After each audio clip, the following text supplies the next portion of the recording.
What's up guys, Matt back again with another unboxing video, and today we're going to be reviewing the GxMateria Piccolo. Before we dive into the video, please remember to subscribe and hit the bell, like the video, comment your thoughts down below for us to discuss, follow me on my socials, and consider becoming a YouTube member to enter into our monthly giveaways and Discord server so our community can help you on your Dragon Ball figure collecting journey.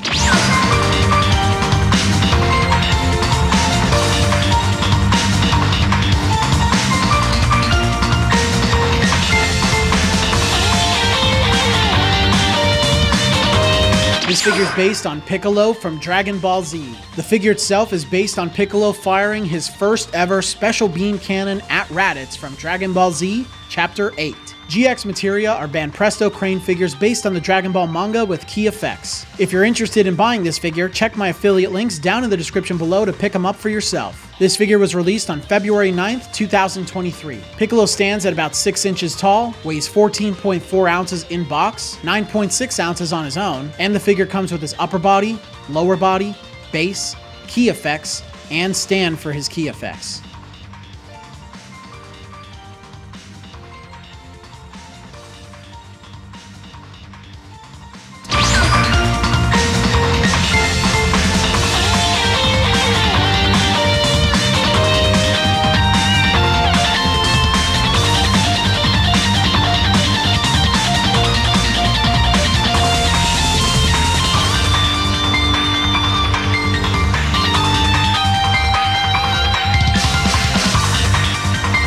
Okay, so we had Gohan, and now we're talking about Piccolo, which by the time this review comes out, it would have been about a year since this figure came out, so better late than never, I say.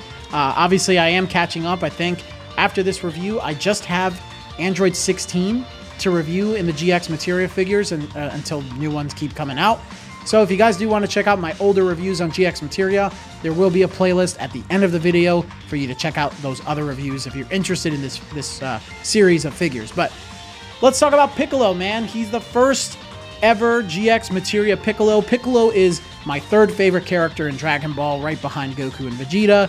He is just an awesome character. And of course, the special beam cannon, the Makako Sapo, is one of the most iconic moves in Dragon Ball, and probably Piccolo's most iconic move. So finally adding our boy into GxMateria was something that I think a lot of people were begging for, and taking him from the Raditz arc is pretty good, even though he is still having 2 arms. I wish that they could have done something with 1-armed Piccolo, because I'm pretty sure that's what this figure is based off of, but I'm not going to give too much of a hit there. Maybe I'll talk about it in the likeness. But yeah, it's a 5 out of 5. I love Piccolo. People love Piccolo. He is underrated and deserves to be in every single series of figures. Even Blood of Saiyans. Give him a, I don't know, shiny antenna or something. I don't know. His likeness is really great, man. Like I always say, Varrock is so good at capturing these faces. Like, just the amount of detail in this figure's face is incredible. Like lots of detailed lines, even around his mouth, and like the way his teeth look, that's gritting together. His very intense eyes. He added like the veins on top of his head, which are just like the manga. Man, it just looks so good.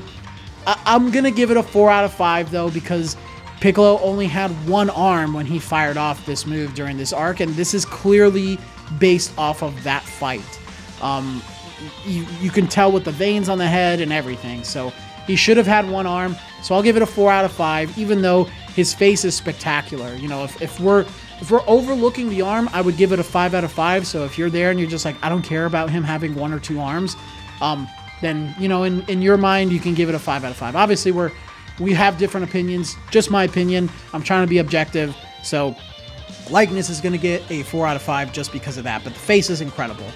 The sculpt quality is okay, and this is where the key effect thing is going to come into play. So Piccolo himself is pretty good. He is stuck to the base, unfortunately.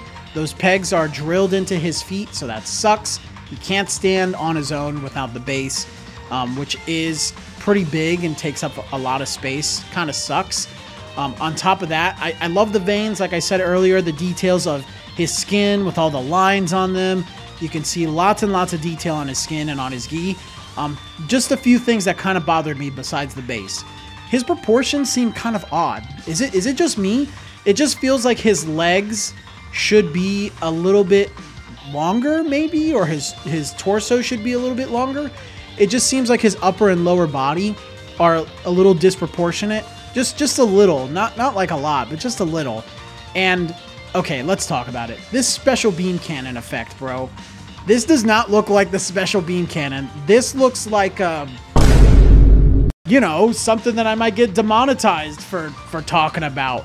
So I don't think Varrook is in charge of the key effects, because we keep seeing this now. Like Nappa's coming up, like you know, Nappa and Piccolo are gonna have to throw down, bro, because they both have like PP effects. So like this looks like a stream of pee or a PP or a you know, something that certain couples use in the bedroom. I don't know. So it's just very odd. That, along with him being stuck to the base and being somewhat disproportional, in my opinion, I'm gonna give the sculpt a 3 out of 5. It should have been a bit better.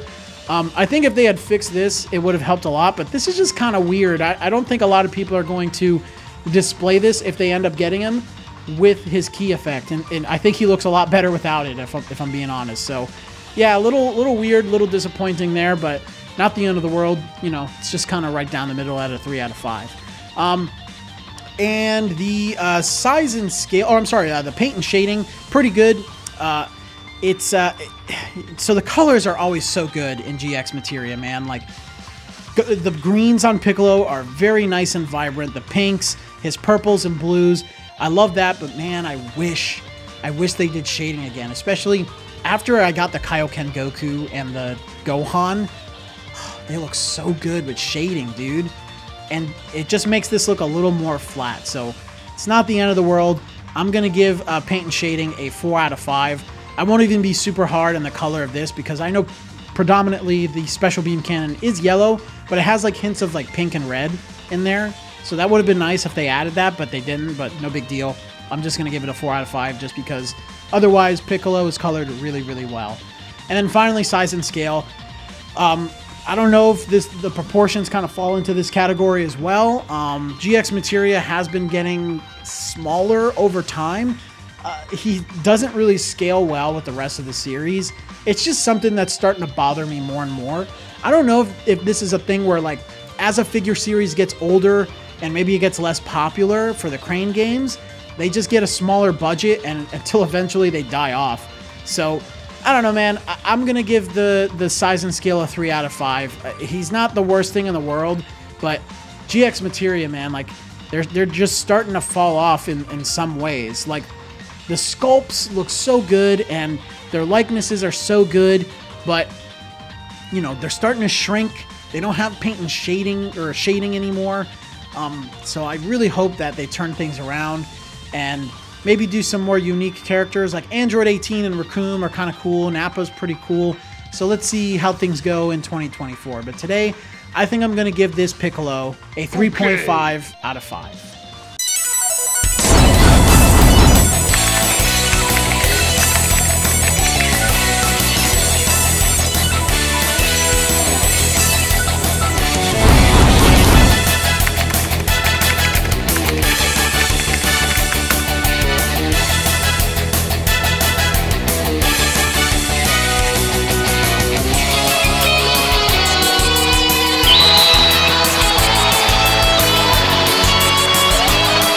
But until the next video, guys, I will see you all later.